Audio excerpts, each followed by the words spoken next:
Boa noite, amigos telespectadores da TV Transamérica, amigos das redes sociais. Estamos ao vivo pelo canal 59 UHF, também pelo Facebook da TV Transamérica, Facebook do Verdade Expressão e também ao vivo pelo verdadeexpressão.com.br. Você pode participar com a gente pelo WhatsApp no 996133677, está ali na tela para você.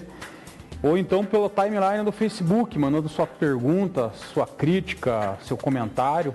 E hoje o principal tema que vem em discussão na cidade de Curitiba é a nova lei do zoneamento, que vai ser um dos temas tratados aqui nessa entrevista com o vereador Goura, do PDT. Boa noite, Goura. Boa noite, Rafael. Tudo bem? Primeiramente agradeço aí a presença aqui no programa Verdade Expressão. E já inicio a entrevista pedindo para que você se apresente. Quem é o Goura? Por que o Goura entrou na política? Da onde que veio essa tendência pela política? Pois é. Bom, é uma boa pergunta, né? Quem é o Goura? O meu nome, na verdade, é Jorge Brandi. Eu tenho 37 anos, sou daqui de Curitiba.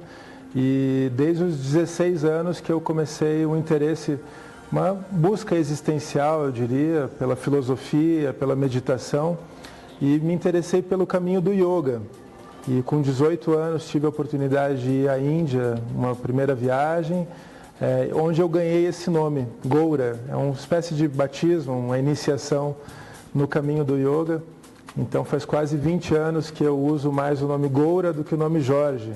E Goura é um nome comum na Índia, que no Brasil é diferente. O pessoal fala Moura, não, é Moura com G. Mas é o nome que eu adotei até para a vida pública, para a vida política. Sou formado em filosofia pela Universidade Federal do Paraná. Fiz a minha graduação e mestrado em filosofia. Sou pai de 2 meninas e há mais de 10 anos que eu milito nessa área da mobilidade, na discussão sobre a bicicleta como meio de transporte e na luta pela redução das mortes no trânsito. Acho que essa é uma pauta principal na qual eu estive envolvido nos últimos 10 anos. E fui eleito vereador no último pleito, aqui em 2016, e desde então faz 10 meses aí que estamos atuando na Câmara Municipal de Curitiba. Eu vi aqui que você foi candidato a deputado federal, em 2014 você fez 13.265 votos pelo Partido Verde, e agora em 2016 você foi eleito pelo PDT com 6.573 votos. O que houve com essa... Por que você mudou de partido nessa transição aí? Olha, se você me permite, Rafael, até uma discussão anterior, eu nunca quis me candidatar. Eu sempre tive para mim que a política não é algo exclusivo do âmbito partidário, do âmbito político-partidário. Eu sempre entendi a política como a forma pela qual nós convivemos em sociedade, em comunidade. E isso diz respeito às nossas ações individuais, ou seja, como eu me desloco na cidade, como eu gasto meu dinheiro, como eu vivo e convivo com os meus concidadãos. Isso para mim sempre foi a política. Eu me candidatei em 2014 a deputado federal pelo Partido Verde, com o intuito, eu sabia que não seria eleito, mas eu queria mostrar que a política pode ser diferente, que a gente pode fazer uma campanha sem gastar fortunas de origens duvidosas, e que a gente pode pautar temas relevantes na política. Eu não fui eleito, mas fiz uma votação expressiva e trabalhei em 2015 e 2016 na Prefeitura de Curitiba, na Secretaria de Trânsito, na área da mobilidade especificamente.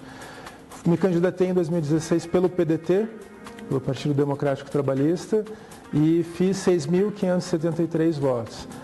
Existe uma dificuldade muito grande, o pleito para vereador, especialmente numa cidade como Curitiba, a gente teve mais de 1.000 candidatos.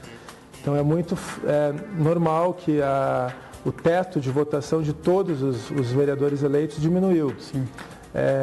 E todo mundo conhecia, tem o primo, o tio, o vizinho, que também estava se candidatando. Então há essa dificuldade. O assédio é muito grande, né? O assédio muito grande, e a gente pegou um momento, acho que ainda estamos vivendo esse momento, de uma criticidade em relação à política muito grande. As pessoas já desconfiam, você é político, quais são as suas intenções? Já essa desconfiança de cara. Eu mudei de partido também porque eu senti falta de um acolhimento mais sério em relação às pautas as quais eu estou prioritariamente envolvido, que são as pautas ambientais.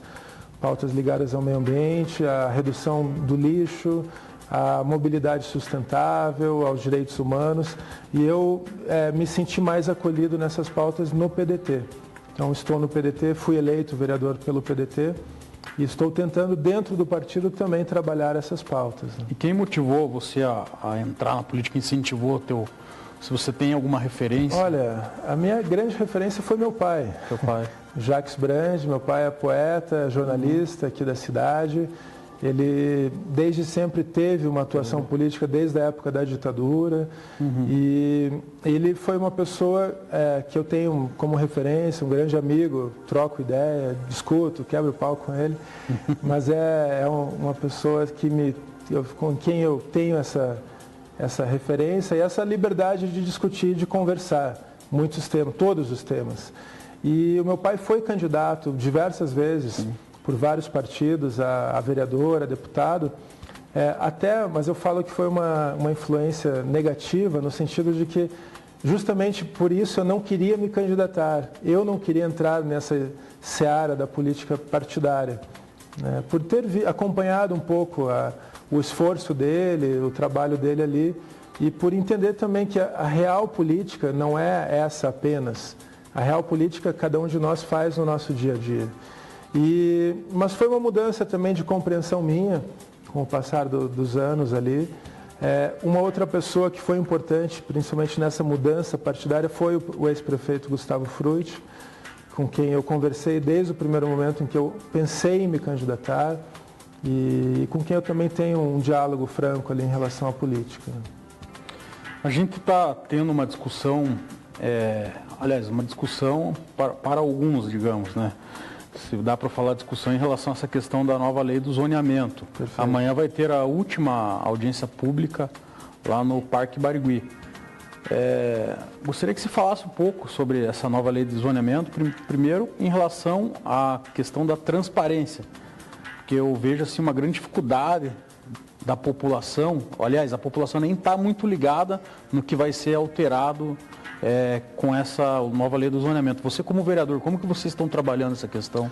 Olha, Rafael, acho que é uma questão bem importante que você coloca. A lei de zoneamento, né, para o cidadão comum, leigo, que está nos escutando, que está vivendo esse dia a dia e não é um especialista, não é um urbanista, um arquiteto, ou um advogado, ou alguém da comunicação que está buscando conhecimento sobre esse tema, há uma grande dificuldade primeiro, de compreensão do que isso interfere na sua vida diária. Um comerciante que tem o seu negócio, o que a lei de zoneamento muda para ele? Um proprietário de um lote na cidade, o que a lei de zoneamento muda? E há uma dificuldade, eu vejo, Curitiba tem um planejamento urbano de décadas, desde os anos 40, a gente tem um histórico de planejamento da cidade, e tivemos em 2014 a revisão do plano diretor, que foi um marco também importante. A cada 10 anos, por força de lei, o plano diretor da cidade, que é o que especifica o que pode ser feito na cidade, ele passa por uma revisão. A gente teve em 2014 essa revisão e há leis que se acoplam à lei do plano diretor. Uma delas é a lei de zoneamento, que o atual prefeito Rafael Greca pediu isso antes de tomar posse, que não fosse votada no final do ano passado, e pediu que essa lei fosse melhor discutida na Câmara Municipal, pelo IPUC, pelo Instituto de Planejamento Urbano de Curitiba, e pela Câmara nessa legislatura. A gente está aguardando essa lei chegar à Câmara Municipal, como você bem colocou, essa semana estão tendo algumas audiências públicas, alguns workshops que a Prefeitura está promovendo. A previsão é que essa lei chegue à Câmara Municipal em novembro. A partir de então, eu sou membro da Comissão de Urbanismo da Câmara, estou como vice-presidente dela. A gente vai promover um amplo debate com a sociedade, o tempo que for necessário, para que haja uma participação popular efetiva na discussão dessa lei. O que a gente quer dizer com isso? Por exemplo, existem áreas da cidade onde você pode construir um prédio alto. É óbvio que o custo da terra nesse lugar, ele custa mais. Existem áreas onde você pode construir um edifício de 4 pavimentos, ou de 2 pavimentos, ou onde você não pode ter determinadas atividades comerciais. Isso tudo é determinado pela lei de zoneamento. Então, é uma lei muito importante, ela vai ter consequências para os próximos anos diretas na economia da cidade.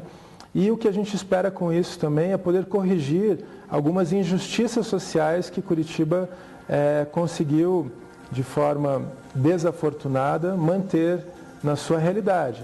A gente tem uma cidade, querendo ou não, por mais que a gente tenha uma imagem de uma cidade modelo, de uma cidade bem planejada, ainda é uma cidade socialmente muito injusta.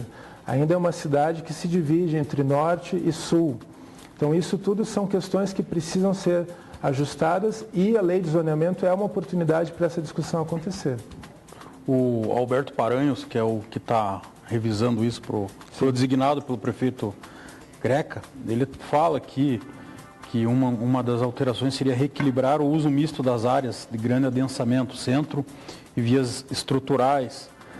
Setor estrutural tenha cada vez mais emprego e o centro cada vez mais habitação, moradia. Que é uma grande... Na verdade é um fato hoje, passou determinado horário da noite, o centro parece que está abandonado, daí isso leva a diversas questões aí, desigualdade social, questão de crime, falta de segurança e tal. Sim. O que você acha nesse ponto? Eu acho ele está corretíssimo e um ponto importante nisso, você falou das estruturais, né? O que são as estruturais para quem está acompanhando a gente?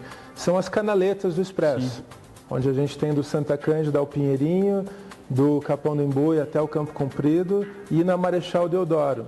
A gente tem a canaleta do Expresso. O que se permite neste zoneamento da canaleta? Permite-se o adensamento e a verticalização. Sim. Ou seja, quem observa o mapa da cidade, observa assim o cenário de Curitiba, consegue ver que a gente tem nas canaletas prédios bem altos e depois prédios mais baixos até chegar numa zona residencial. Pega a República Argentina, a gente tem prédios altos, depois vai descendo, Santa Quitéria, Água Verde, você já tem uma zona estritamente residencial. A ideia é que, assim, desde a concepção das estruturais, era que mais pessoas vivessem próximos da rede de transporte, tendo acesso ao transporte coletivo. Então, estimulou-se e previu-se que as pessoas morassem próximo do transporte coletivo para ter o acesso ao ônibus ali.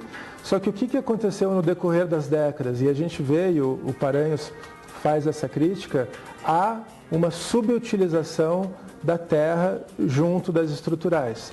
Então pega toda a área da Winston Churchill, aqui no Santa Cândida também, você tem áreas onde você poderia ter um adensamento maior, ou seja, uma verticalização, prédios maiores, mais pessoas morando, junto com uso misto, ou seja, escritórios, comércio, mas você não tem isso. Você tem diversas áreas onde você tem um terreno vazio ou um galpão, ou seja, as pessoas acabam tendo que morar em outros lugares, principalmente as pessoas de baixa renda, as famílias de baixa renda, por não poderem viver próximos daquela área. Então, com isso, você cria mais um problema para a prefeitura, que é o sujeito vai ter que morar lá no Tatuquara, lá no Sítio Cercado, e daí você vai ter que criar para ele uma estrutura urbana que atenda às suas demandas, às suas necessidades. Tem que ter um CMEI, uma creche, você tem que ter uma escola, você tem que ter linha de ônibus, você tem que ter... Toda a estrutura urbana tem que chegar até lá. Por quê? Porque esse sujeito foi impossibilitado de morar próximo do trabalho, da cidade. Isso quando ele não vai, como a gente estava conversando antes de entrar ao ar aqui a entrevista, ter que morar na região metropolitana, porque o custo de vida em Curitiba se torna muito caro. Então são essas distorções que a gente espera que a atual lei de zoneamento possa, pelo menos, amenizar e dar um novo destino. Na linha disso que você está falando vem a questão dos estacionamentos, né? Que uma das propostas é proibir os recursos de imóveis para estacionamento, no comércio vicinal, que também é uma questão aí que vem essa situação. E a outra questão aqui, para melhor esclarecer, é subsolo, possibilitar a construção de dois andares em empreendimentos que não estão nas áreas de maior adensamento, justamente para chamar a população para morar nessas áreas aí. E outro ponto que você colocou que eu acho bem importante, o centro, né? Eu já morei no centro da cidade, bem na Praça Santos Andrade. A gente vê a necessidade de termos uma utilização muito melhor e muito mais efetiva dos imóveis no centro, né? Além de falar do adensamento, você tem diversos imóveis que estão abandonados. Estão abandonados, onde você poderia ter moradia para estudantes, para uma pessoa solteira, enfim. Ocupar o centro é muito importante, né? E junto com isso a gente tem um conceito que eu acho importante de ser discutido, que é o conceito de não transporte. É o sujeito poder resolver as suas demandas perto do seu local de moradia. Ele não vai ter que se deslocar para trabalhar a 1 hora, 2 horas do seu local de moradia ou resolver as suas necessidades. Então, são assuntos correlatos. Essa questão do não transporte até você vai ter uma palestra na quinta-feira, Isso mesmo. Sobre a mobilidade ativa, transporte ativo. Você podia, já que você falou, já vamos emendar isso. Vamos emendar. Bom, eu defendo muito que a cidade tenha políticas para mobilidade ativa. O que significa isso? A mobilidade que usa a força metabólica do nosso corpo. Ou seja, o pedestre, a bicicleta e outras formas de deslocamento ativo que se contrapõe ao que a gente fala de uma mobilidade passiva. Uma mobilidade onde você é um passageiro transportado por um motor, seja dentro de um ônibus ou seja dentro de um carro. Então a ideia é que a cidade, isso não é uma coisa nova, eu não estou inventando isso, está previsto na Lei de Mobilidade Urbana de 2012, é uma lei federal, que diz que no desenho urbano a prioridade tem que ser dada para o transporte coletivo sobre o individual e sobre a mobilidade não motorizada sobre a motorizada. Isso significa que por muito tempo o Brasil esqueceu dos seus pedestres, esqueceu dos seus ciclistas, esqueceu dos seus idosos, das suas crianças e priorizou apenas o fluxo do carro, né? Então, é uma constatação banal, mas observem a maneira como as cidades foram se moldando nas últimas décadas para o carro. Então, novas ruas foram abertas, avenidas, questões estruturais muito significativas, não só em Curitiba, no Brasil inteiro, foram feitas pensando na mobilidade para o carro. E esqueceram do pedestre, esqueceram que todo mundo uma hora desce do carro, nem que seja para andar até a garagem. Uma hora você é pedestre. Então esse é o foco prioritário que a gente está colocando. Quinta-feira a gente está trazendo aqui o Zé Lobo, do Rio de Janeiro, que é um representante dessa ONG, do transporte ativo, é um defensor dessa pauta. E ano que vem aqui no Brasil a gente tem o maior encontro sobre mobilidade por bicicleta do mundo. É o Velocity. Esse encontro vai acontecer no Rio de Janeiro, no mês de junho. E é uma oportunidade para a gente voltar a ter esse pensamento, né, de que a cidade precisa ser feita para todos. O desenho urbano, principalmente na questão de mobilidade, ele tem que pensar em todo mundo. Não é dizer, você tem o carro, a cidade é tua. Não, a cidade é tua como cidadão. Seja você usuário do transporte coletivo, usuário de táxi, de aplicativos, usuário do carro, usuário da bicicleta e também pedestre. Então a cidade tem que ser feita pensando essa multimodalidade. E o Gustavo, o ex-prefeito, investiu bastante nessa questão da ciclovia, né? Aquelas faixas lá. E gostaria que você falasse, o Greca parece que acabou com isso daí, como... A gente está tendo eu acho que essa é uma questão que se coloca bem séria. O Brasil acaba tendo política de governo e não política de Estado. A gente tem políticas de gestão, muda o prefeito, muda o governador, muda o presidente, há uma revolução e parece que a gente tem que reinventar a roda de novo. Eu acho que no caso específico, o tema da bicicleta como meio de transporte, porque em suma a gente está priorizando essa visão, que a bicicleta ela tem um papel importantíssimo para a mobilidade urbana, ela foi objeto de preocupação e de ações por parte da ex-gestão do prefeito Gustavo Frutti e na atual gestão do prefeito Rafael Greca, é um tema que o nosso mandato está desde o início buscando esse diálogo, buscando essa interface para mostrar a importância de isso ser uma política de Estado, não uma política de gestão. Ou seja, se a gente não tiver continuidade nas políticas públicas, a gente não vai ter um acúmulo que vai realmente favorecer um crescimento e uma mudança social. Existem algumas questões que a atual gestão do prefeito Rafael Greca está mantendo, a qual eu sou grato e a gente está acompanhando de perto. Por exemplo, a iluminação das ciclovias, desde o Parque São Lourenço até a linha verde, da linha verde até o Pinheirinho. Isso era um projeto que estava pronto no ano passado e, felizmente, a atual gestão manteve a licitação. Estão sendo investidos cerca de R$2 milhões nesse trecho de iluminação. É importante, um outro projeto também que contempla a ciclofaixa é o projeto da Manuel Ribas, lá do cemitério, em Santa Felicidade, até o contorno norte, indo para Campo Magro. Toda a Manuel Ribas está sendo revitalizada e a ciclofaixa prevista no projeto inicial está mantida também. Então, é uma coisa importante. Por outro lado, eu vejo assim, o tema ele tem que ser motivo de estímulo por parte dos gestores. Se o gestor público, o prefeito, o vereador, o técnico, o secretário, eles não caminham na cidade, eles não andam de bicicleta, eles não andam de transporte coletivo, o exemplo que é dado é sempre um exemplo negativo. É um exemplo que não parte da vivência pessoal do gestor. Eu tenho feito um exercício, mas está sendo natural também. A minha moradia é cerca de 3 quilômetros da Câmara Municipal.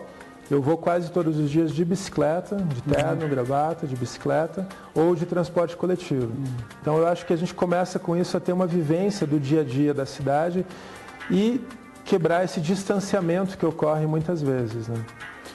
Especificamente da Manuel Ribas ali, até uma questão se, por exemplo, o prefeito quisesse mudar alguma coisa, nunca sair aquele trecho ali, né? Pois é um projeto que rever o valor é de quase 20 milhões ali. Isso. Então, se ele quisesse rever, também ficaria praticamente inviável esse negócio sair nos próximos anos. Aí. Seria. E tem isso, Rafael, se me permite, só uma complementação. A gente precisa pensar a grande Curitiba. Então, a Leopoldo Jacomel, de Piraquara até Pinhais e Curitiba, está sendo duplicada com ciclovia. Tem alguns problemas, até a gente conseguiu pontuar isso junto do DR, mas estão sendo corrigidos. Porém, Curitiba, quando chega na Vitor Ferreira do Amaral, precisa fazer a sua parte, precisa melhorar a ciclovia existente. A Marechal Floriano, que liga o centro até a fronteira com São José dos Pinhais, tem ciclofaixa, mas de São José dos Pinhais até o terminal, para dentro, não tem nada. Então, a gente tem que pensar essa orquestração da mobilidade metropolitana. Tem algumas participações aqui, Reinaldo Rocha, um abraço. O Wilson Kowalski, ele fala aqui, se não foi abordado ainda, poderia ser tratado da campanha eleitoral do Gora, pelo que vi, ele usou estratégias diferenciadas. Também pode tratar de como renovar a política a partir da experiência dele. Silvio da Silva, um abraço. Silvério, um abraço também. Como que você pode falar da tua campanha, voltando um pouco lá atrás? De fato, eu acompanhei, não vou falar que acompanhei de perto, mas alguma coisa eu acompanhei. E você tem um ideal, como você já relatou no início da entrevista, bem diferente daquela prática clientelista que a gente vê aí de vários políticos, né? Sim. E a questão de recurso, de financiamento aí, como que você financiou a tua campanha? Olha, eu fiz toda a minha campanha, as duas campanhas, apenas com recursos de apoiadores, de pessoas físicas que fizeram doações à campanha, seja em termos financeiros, né, para os custos financeiros, mas também de trabalho.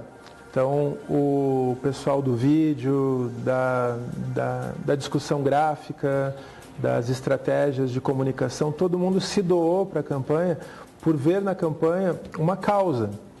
Eu acho que é isso, a gente precisa reaproximar as pessoas da política, mostrando que a política não é uma coisa feita apenas por pessoas que não estão dissociadas da realidade.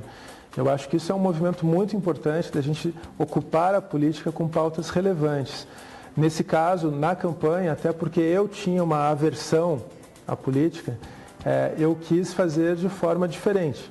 Então, todo o recurso advindo veio, como eu disse, de doações de apoiadores, de pessoas físicas. Na última campanha para vereador, a gente fez almoços. Todo sábado tinha um almoço que a pessoa podia dar uma doação para ajudar nos custos que a gente teve. E os custos brutos, que eu diria que se eu tivesse que pagar de fato, de advogado, de criação de gráfica, contador, de vídeo, de contador, isso foi tudo doação. De pessoas que estavam ali pela causa. Voluntários, digamos. Voluntários que estavam pela causa. E eu espero estar à altura, assim, correspondendo à altura dessa confiança. Eu acho que a palavra é confiança, assim.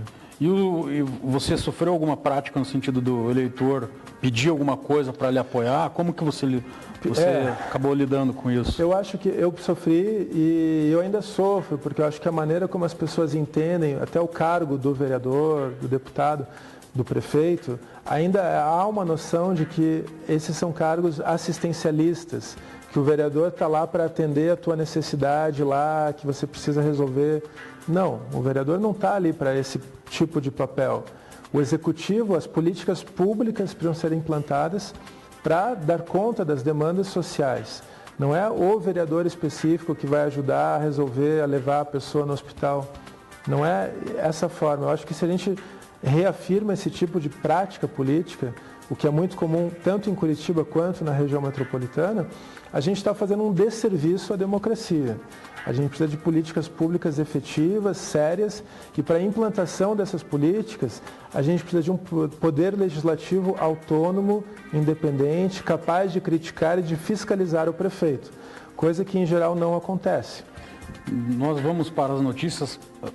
Após, vamos falar um pouco sobre essa questão aí dos vereadores, que se você pegar a base do prefeito, é uma esmagadora minoria se elegeu vereador e agora, após eleito, ele conseguiu abarcar praticamente todo mundo. Mas vamos com as notícias da região metropolitana e também de Curitiba, estado e nacional, aí com Isis Bardos Lourenço. Boa noite. Boa noite. Vamos começar com Campina Grande do Sul. A partir desta segunda-feira, dia 2, a Comec vai implantar mudanças para atender demandas dos usuários do transporte coletivo de Campina Grande do Sul. Uma nova linha metropolitana, a Campina Grande do Sul Guadalupe, entrará em operação para ligar a sede do município ao terminal de Curitiba, o Guadalupe. Este ônibus também passará pelo terminal Jardim Paulista, tanto na ida quanto na volta, e vai operar o dia todo em dias úteis e aos sábados. Agora vamos falar de Curitiba, da capital. O Tribunal de Contas do Estado do Paraná, o TCE-PR, julgou irregular a prestação de contas de transferência voluntária de recursos recebidos pela Companhia de Habitação Popular, a Coab de Curitiba. A restituição total determinada é de R$ 32.997,94 e deverá ser paga de forma sólida e integral pela companhia e parcial por seus ex-presidentes Ibson Gabriel Martins de Campos e Ubiraci Rodrigues. O primeiro deverá restituir R$ 11.245,60 e o segundo R$ 21.751,74. Além da incompatibilidade de gastos, motivo da irregularidade das contas, a Coordenadoria de Fiscalização de Transferências e Contratos, a COFIT, unidade do TCE responsável pela instrução do processo, identificou 5 inconformidades na prestação de contas do convênio. Entre as falhas estão atrasos da tomadora na prestação de contas e atraso da concedente no envio de informações bimestrais. Também foram comprovadas a ausência de certidões para formalização e execução dos convênios entre as entidades envolvidas. Agora vamos para Piraquara. O TCE emitiu parecer prévio pela irregularidade das contas de 2014 de Piraquara. As contas são de responsabilidade de Marcos Maurício de Souza Tesseroli, prefeito nas gestões de 2013 a 2016 e 2007 a 2020. Em razão das falhas, o gestor foi multado em 5 vezes de R$ 3.864,40. As multas somam R$ 15.457,60 para pagamento em setembro. As restrições que levam ao parecer pela desaprovação da prestação de contas anual, PCA, são relacionadas à diferença de saldo em contas bancárias sem justificativa. As contas bancárias com saldo a descoberto no valor de R$ 309.191,75, a ausência do envio do parecer do Conselho de Saúde e a ausência de registro passivo atuarial nas contas de controle contábil, no valor de R$ 83.517.511,55. Agora vamos para a Fazenda Rio Grande, região metropolitana aqui de Curitiba. O Comitê Municipal de Acompanhamento e Avaliação do Programa Prefeito Amigo da Criança, o PPAC, em Fazenda Rio Grande, está instalado.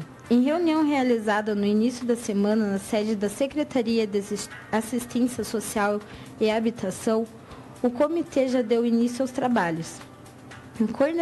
A coordenadora municipal de informações do programa, a psicóloga Valéria Mello, fez a capacitação dos presentes sobre mapa de políticas sociais e sobre o orçamento da criança e do adolescente. Na mesma data, foi instalada também a Comissão de Apuração do Orçamento Criança e Adolescente no município. O programa Prefeito Amigo da Criança tem como objetivo traduzir diretrizes da gestão do prefeito Márcio Wozniak, no sentido de um planejamento integrado e sistematizado das ações voltadas para a infância e adolescência do município. Essas foram as notícias do nosso amigo colaborador Pedro Lima. Agora vamos para as notícias do nosso blog Verdade e Expressão. Vamos começando a falar sobre, com o prazo esgotando, o Congresso tenta aprovar nesta semana a reforma política. O prazo para os projetos de reforma política serem analisados pela Câmara e pelo Senado termina nesta sexta, dia 6. Com isso, deputados e senadores correm contra o tempo para aprovar as mudanças. Para esta semana é esperada no Senado a votação da proposta de emenda à Constituição, a PEC, que cria a cláusula de barreira para 2018 e põe fim às coligações, a partir de 2020. Já na Câmara será discutida a criação de um fundo para financiar as campanhas eleitorais. As discussões sobre a reforma política começaram há alguns meses, mas as mudanças no sistema eleitoral sofrem resistência por parte dos parlamentares e, com isso, as votações têm se arrastado por semanas. Agora, ainda a nível nacional, a Glaze conseguiu adiar a votação sobre a maioridade penal. Foi apresentado pela senadora Glaze Hoffmann, do PT do Paraná, um requerimento na quarta-feira, dia 27, para adiar a votação do texto por 30 dias, que foi aprovado por 10 votos contra 8. Glaze é contra a redução da maioridade penal e disse que o sistema precisa ser discutido com profundidade, por isso pediu adiantamento. A CCJ só voltará a tratar do tema no mês de novembro. Agora vamos falar aqui de Curitiba, nosso prefeito. Está marcada para o ano que vem a audiência de Greca referente à acusação de ter violado o ECA. Durante a Operação Balada Protegida, em janeiro deste ano, o prefeito de Curitiba, Rafael Greca, infringiu o artigo 247 do Estatuto da Criança e do Adolescente, o ECA, ao ter publicado em sua conta no Facebook a foto de um adolescente que havia sido apreendido pela Guarda Municipal. A audiência para tratar do caso foi marcada para o dia 7 de fevereiro de 2018. O prefeito foi citado oficialmente no dia 27 de julho e, em seguida, pôde apresentar sua defesa. Na ocasião, a prefeitura optou por não se manifestar por causa do segredo de justiça. Agora vamos falar, continuando aqui em Curitiba. O vereador Goura pede suspensão de plebiscito O Sul é Meu País. Na última quarta-feira, dia 27, o vereador Goura, do PDT, protocolou um requerimento no Ministério Público da União pedindo a suspensão de um plebiscito informal organizado pelo movimento separatista O Sul é Meu País, em Curitiba. A consulta popular deve ser realizada no Paraná, Santa Catarina e Rio Grande do Sul neste sábado, dia 7, para questionar se a população deseja que a região do Sul se separe do restante do Brasil, formando um país independente. No documento, o vereador argumenta que a mera consulta dita informal seria inconstitucional, já que fere o artigo 1º da Constituição Federal, que deixa expresso que o país é formado pela união indissolúvel de estados e municípios. Essas foram as notícias do nosso blog Verdade e Expressão. Você pode acessar no www.verdadeexpressão.com.br. Podemos voltar à entrevista. Obrigado, Isis. Obrigado também ao Pedro Lima, nosso jornalista colaborador. Então, Ora, a gente viu aí a questão do plebiscito, Sul é o meu país. Você foi até o TRE lá, falou com o presidente do TRE, o Adalberto Xisto, se manifestando contra esse plebiscito. Poderia falar um pouco, então, sobre esse? Posso. Eu fiz questão eu soube dessa iniciativa. Eu acho que a gente tem que estar atento a tudo o que acontece e o Brasil, especialmente o momento que a gente vive, é um momento de extremismos. Eu acho que as pessoas estão esticando a corda e não estão tendo a noção efetiva, real, do que está acontecendo no país. Nós vivemos num país, numa república federativa, constituída, né, como foi falado na matéria, prevista na Constituição, indissolúvel de seus estados.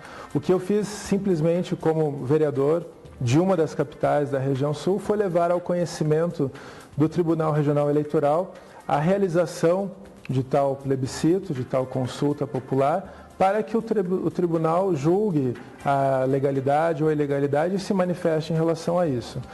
Eu acho que a gente tem algumas questões que precisam ser pontuadas aqui, que é um histórico de xenofobia. Ou seja, o que é a xenofobia? É o ódio aos migrantes, é o ódio às pessoas que vêm do Nordeste, às pessoas que vêm de outros países. Existe isso, querendo ou não, tanto em Curitiba quanto na região sul. Também, temos um histórico de preconceito racial, e lembrando que toda a região sul do país, por mais que a gente tenha recebido, os meus ascendentes vieram da Alemanha, da Itália, da Suíça, de Portugal também, e também tenho origem negras e índias, também indígenas, mas a gente tem um histórico de preconceito racial também. E eu acho muito perigoso a gente flertar com iniciativas que visam, sim, a uma discussão extremada. Por mais que tenham pessoas que tenham argumentos técnicos e racionais para essa discussão, nesse balaio a gente junta posições que não são nada democráticas, posições que não são nada republicanas, posições, na verdade, que são muito perigosas, eu acho, para o momento que a gente vive. Há, no Brasil, sim, uma onda de reacionarismo muito grande, uma onda reacionária de violência, de intolerância, de falta de centro de discussão. Então, o que eu fiz apenas foi levar esse alerta ao excelentíssimo presidente do Tribunal Regional Eleitoral, para que ele julgue e tome as ações necessárias. O desembargador Xisto falou alguma coisa? Como que vai ser o processamento disse apenas disso? que vai analisar e ver o que pode ser feito. Mas não, eu lembro que em 2016, se não me engano, o Tribunal Regional Eleitoral de Santa Catarina fez uma proibição de realização de consulta semelhante. E eu acho assim, conversando aqui francamente contigo e com os telespectadores, o Brasil é uma coisa só. A gente tem que ter essa noção dessa unidade do país, a gente precisa fortalecer o país. O Sul sem o Norte, o Sul sem a Amazônia, o Sul sem São Paulo, o Sul sem Minas Gerais, não funciona. A gente tem que ter essa unidade, a gente tem que fortalecer o pacto federativo, tem que discutir a participação dos municípios na questão tributária, na questão fiscal, com certeza tem. Mas para isso a gente tem que entrar na política, a gente tem que ocupar a política e fazer essas mudanças acontecerem. Nas notícias ali, a gente teve a senadora Gleisi pedindo adiamento em relação à questão da maioridade penal. Você se manifestou e enumerou várias razões lá contra a maioridade. Poderia falar um pouco também sobre esse tema? Não, eu acho que a gente precisa investir em escola, a gente precisa investir em educação, a gente precisa reduzir a população carcerária, e eu não vejo, não é a simples redução da maioridade penal que vai resolver o problema de segurança no país. A gente tem que trazer à tona a real necessidade, que é um investimento profundo, sério, significativo e constante nas políticas de educação. E não é isso que a gente vê. Veja o que está acontecendo no ensino superior, as universidades estão sucateadas. No ensino médio, no ensino fundamental aqui em Curitiba, veja o nível de satisfação dos professores com o trabalho que eles têm que fazer, com o nível de trabalho, com o salário que eles recebem, com as condições de trabalho. Eu acho que antes da gente discutir a redução da maioridade, a gente tem que fazer um trabalho muito mais sério de investimento na educação. E essa, assim, eu diria, em suma, é a minha posição, que a gente tem que trazer a qualidade da educação antes dessa discussão. Ao invés de abrirmos presídios, a gente tem que abrir mais escolas. Falando um pouco sobre o pacotaço, o Emerson Server teve aqui um programa e ele analisou como que foi a votação do pacotaço. Ele fez lá, não tem os dados aqui em mãos agora, mas ele fez lá uma análise que mostra que o prefeito Greca, na chapa dele, elegeu quase ninguém, pouquíssimos vereadores. A grande maioria dos vereadores foram eleitos por outras coligações. E na votação do pacotaço, a grande maioria acompanhou ele na aprovação lá. E ele faz uma análise, como que os vereadores podem mudar tão rápido de opinião. E faz ele aprofundou até essa análise, foi uma análise até mais pesada, no sentido que falta qualidade. Gostaria que você falasse um pouco sobre essa situação do pacotaço, já emendo falando de alguns dados que eu acabei pegando aqui. Entre janeiro e agosto desse ano, as receitas municipais tiveram queda de real de 1,5% e as despesas tiveram aumento de 2,8%. Ou seja, esse pacotaço não impactou, pelo menos até o presente momento, em relação a essa situação de receita e despesa. Bom, acho que o pacotaço todo mundo acompanhou, foi o prefeito de Curitiba, Rafael Greca, no início do mandato, lá pelo 3º, 4º mês, enviou à Câmara Municipal uma série de projetos de lei que têm um impacto direto, principalmente na vida dos servidores da cidade. São mais de quase 40 mil servidores, entre ativos e aposentados. E dentre esses projetos havia a revogação do plano de carreira dos servidores, a revogação da database dos servidores e a apropriação, no nosso entendimento indevida e ilegal, de 700 milhões de reais do fundo previdenciário dos servidores. Muda a gestão, entra a gestão, a gente tem esse discurso do prefeito que chega de que entrei com um monte de dívida, eu preciso fazer alguma coisa para dar conta dessa herança que foi dada. Aqui em Curitiba não foi diferente, o prefeito veio com esse pacote, foi chamado de pacotaço. A gente teve, obviamente, os servidores não abaixaram a cabeça para essa situação, protestaram, se manifestaram, fizeram greve, tudo que eles tinham direito a fazer. E por 3 vezes, impediram a votação no Palácio Rio Branco, na sede da Câmara Municipal. A Câmara Municipal, eu fui contra, mas fui voto vencido, teve o seu plenário transferido para a Ópera de Arame, onde a gente teve a votação com um cerco policial, com mais de 1.000 policiais vindo do interior para reforçar o policiamento, para não terem vínculos com os servidores locais também. Teve esse cuidado por parte das forças de segurança, para a votação acontecer ali, nesse ambiente fechado, num parlamento fechado, um parlamento que não corresponde à ideia de democracia. A tua pergunta, Rafael, eu vejo assim, há uma tendência natural dos vereadores serem governistas, deles estarem acomodados com o prefeito que esteja no mandato, independente de quem for.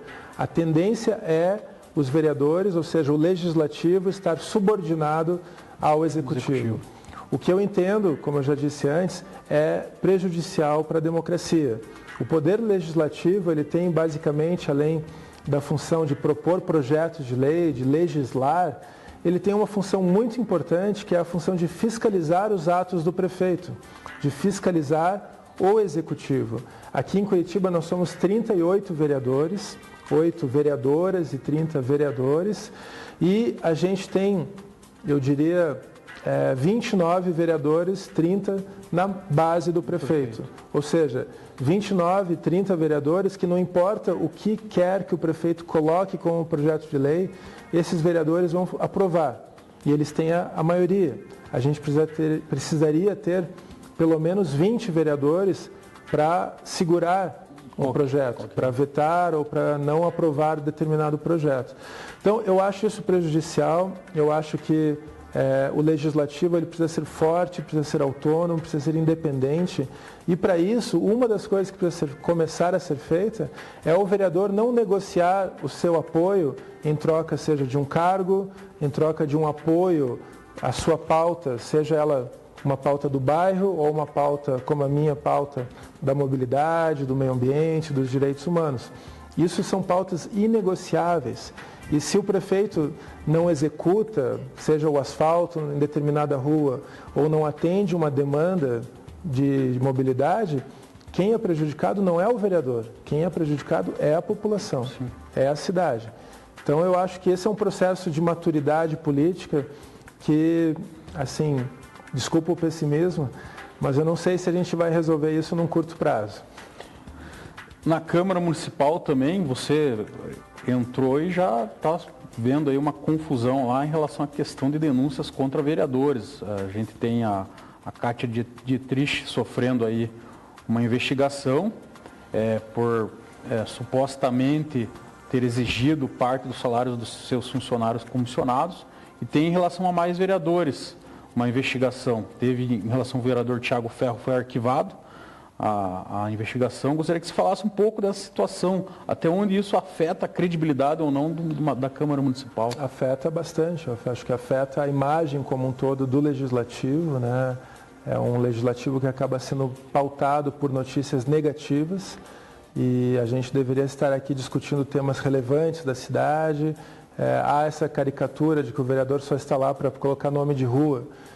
De fato, isso acontece, mas eu acho que a gente tem que trazer as pautas positivas, a participação popular, a discussão sobre as reais necessidades da cidade. O que é importante também, a Câmara Municipal, cada mandato, eu falo isso abertamente, dos 38 vereadores, além do salário do vereador, cada vereador tem uma verba, cerca de R$50 mil por mês, com a qual ele pode compor uma equipe de trabalho. A gente tem direito a 7 assessores e 2 estagiários. Né? Cada assessor, o salário de quanto que é? Então aí que há essa variação. Esses R$50 mil, eles são para dar conta desses 7 salários, desses 7 vereadores. Existem várias formas de você dispor essa disposição salarial.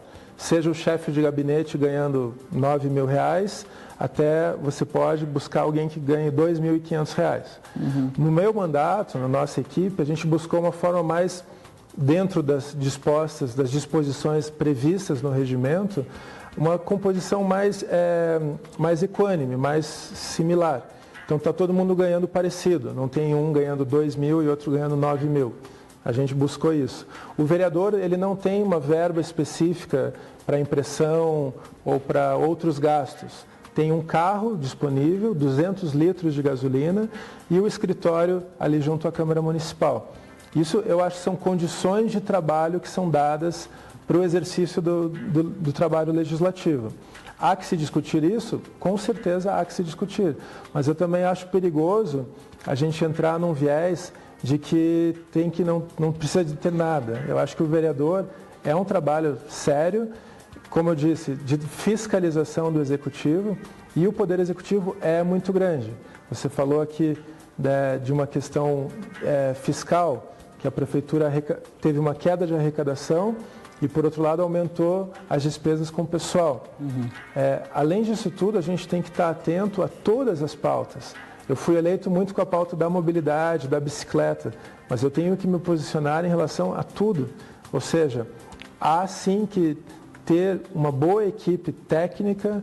É claro que a Câmara pode trazer funcionários efetivos, ter servidores de carreira, concursados que possam dar esse auxílio técnico aos vereadores. É uma discussão positiva. Mais uma questão da Câmara Municipal, um projeto seu que foi polêmico também, que é o projeto da segunda sem carne. Sim. que gerou muita discussão aí. Gostaria que você falasse um pouco. Eu falo com o maior prazer. A gente fez um projeto para levantar uma discussão, Rafael. O projeto ele apoia-se que nessa campanha mundial, que é a campanha da Segunda Sem Carne. Qual que é a proposta da campanha? Ela visa uma conscientização sobre o consumo de carne. Tanto os impactos da carne na tua saúde, no teu corpo, os impactos da carne, da produção industrial da carne, ou seja, os impactos ambientais dessa escala industrial da produção, do confinamento, do abate dos animais e, por fim, também a conscientização sobre o sofrimento animal, sobre a maneira como esses animais são confinados, como eles são abatidos e que isso também seja objeto de discussão.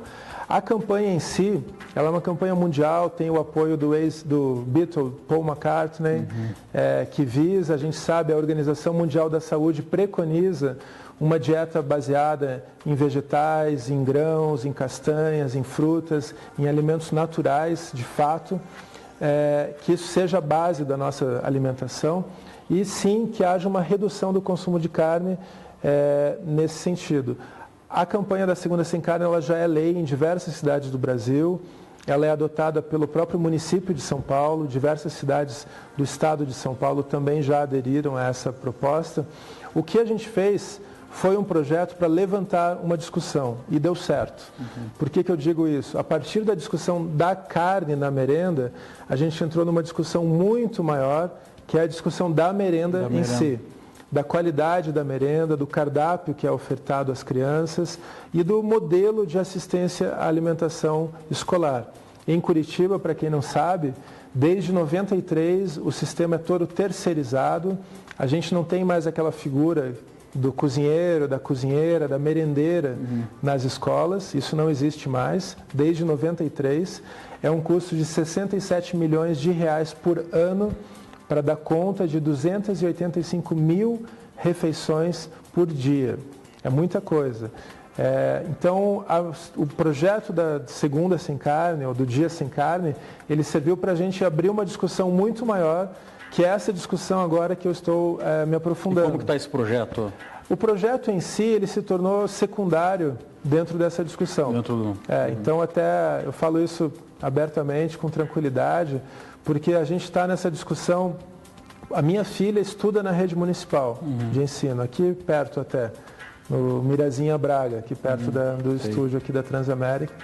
E a gente está vivenciando esse dia a dia da escola. Então, de manhã, às 9 da manhã, tem dias que você tem um risoto, mas não é bem um risoto, é um arroz num copo plástico, servido às 9 da manhã. No dia seguinte, você tem um leite com um aroma, servido com um bolo. Ou seja, há uma disparidade no próprio cardápio que a gente está questionando.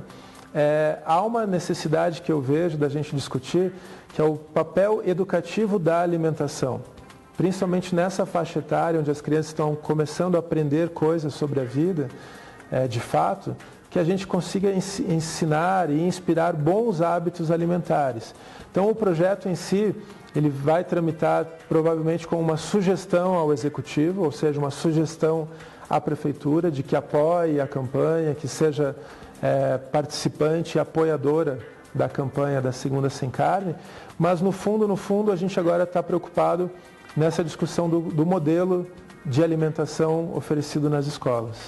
Outra questão polêmica, veio até do Fábio Muniz aqui, pergunta para você, qual é o seu posicionamento em relação ao 13º para vereadores aí? Questão nacional, mas questão você nacional, como vereador... O Supremo Tribunal Federal julgou que isso pode acontecer. Eu, como vereador eleito, agora, estou no meu primeiro mandato, eu acho que não é o momento dessa discussão vir à tona. Eu acho que eu abro mão desse valor, porque eu acho que o momento que a gente vive não é propício para essa discussão. Eu vejo todos os servidores da Câmara têm o 13º, você tem diversos servidores, tanto da Câmara quanto da Prefeitura de Curitiba, que ganham um salário maior do que o salário do vereador, mas eu entendo também que a maneira como a gente vê e vive a política hoje em dia, o estar vereador é quase uma doação, é uma doação. no sentido de você estar aqui dando a cara para bater, oferecendo o seu suor, o seu sangue ali, e eu acho que as pessoas esperam que isso seja feito dessa forma. Então, o meu posicionamento pessoal nessa matéria, eu não sou favorável a que a gente passe a receber esse 13º. Se for essa decisão da maioria dos vereadores, eu vou destinar esse recurso para o Executivo para alguma ação. Vai devolver o dinheiro, no caso. Uhum. Em relação, uma última questão aqui, sobre o transporte público. Sim. É uma questão muito polêmica, que sai gestão, entra gestão, e a gente tem essa questão da tarifa técnica, sempre tem revisão no valor da tarifa, só que essa gestão aqui foi o maior aumento da passagem nos últimos anos. Gostaria que você falasse um pouco disso. A gente está com a tarifa mais cara do Brasil, né? São R$ 4,25. Teve um aumento de 55 centavos, acho que todo mundo sabe disso. E a gente tem 1/4 da frota com idade vencida. 25% dos ônibus que transitam em Curitiba estão com a idade vencida. Estão dando, recentemente, semana passada, a imagem dos fiscais da Urbis empurrando um biarticulado no centro da cidade. A gente está tendo uma onda de assaltos, de arrastões, de violência no transporte coletivo, tanto com usuários quanto com os trabalhadores do transporte coletivo. Eu acho que é uma questão muito séria, porque, paralelamente, Curitiba tem a maior frota de carros do Brasil. Ou seja, as pessoas estão saindo do transporte coletivo e estão se virando como podem. E com o valor dessa tarifa, sem a gente ter um bilhete único, o que seria um bilhete também único? Também com o Uber, também, que é um grande concorrente. Competindo, a bicicleta também está competindo, o carro, para quem pode comprar um carro, a moto, para quem está tendo essa opção, se torna muito mais vantajosa economicamente. E também em termos de conforto, em termos de praticidade. Então, assim, sem ilusões, é óbvio que o cidadão ele vai escolher o que for mais vantajoso para ele. Se o transporte coletivo está violento, está caro, ele não dialoga adequadamente com o usuário, é óbvio que a gente vai ter uma perda de usuários de 5% a 10%, que é o que a gente está tendo. Então, eu acho que há a necessidade de um enfrentamento sério dessa questão. Eu proponho o passe livre, sou defensor de que a gente arque, a sociedade inteira arque com os custos sociais do transporte coletivo.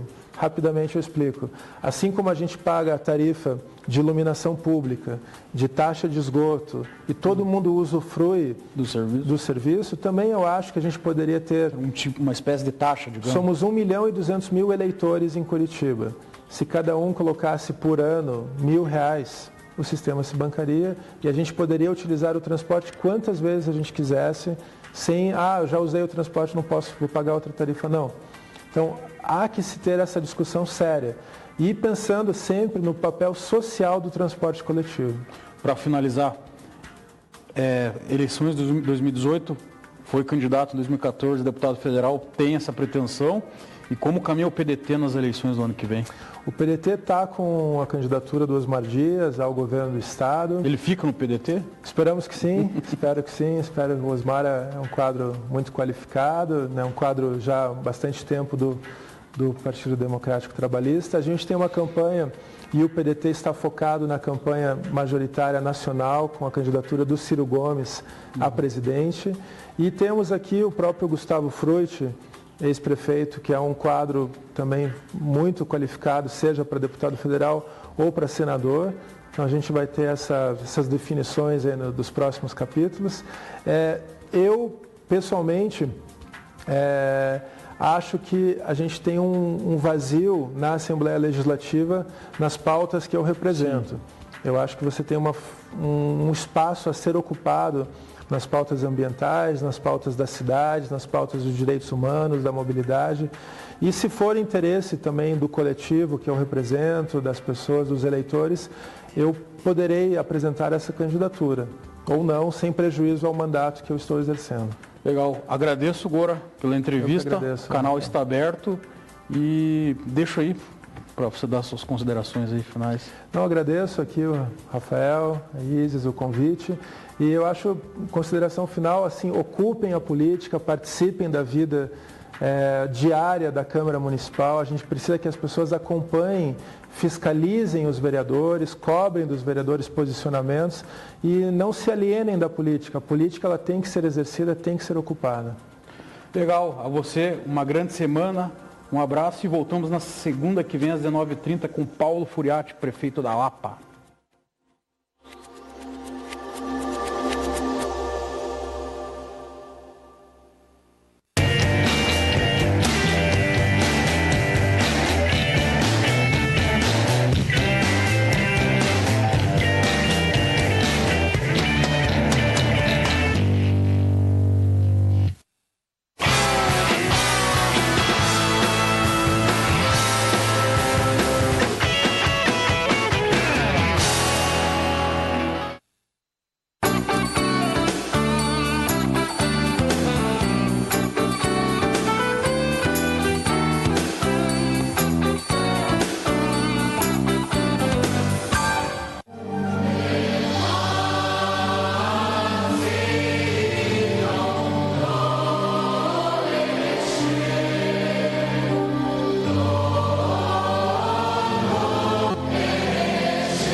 Esta emissora passa a apresentar o programa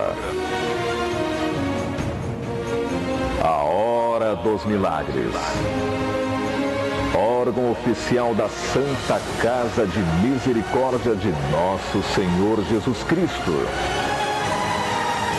Na palavra do homem do povo sofrido, Bispo Moisés Amado.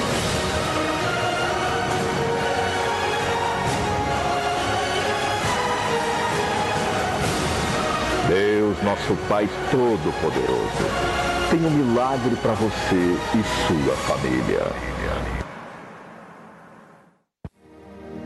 Meus agraciados irmãos, irmãs, católicos, espíritas e evangélicos, que a bênção de nosso Senhor Jesus Cristo, o amor do Pai e a comunhão do Divino e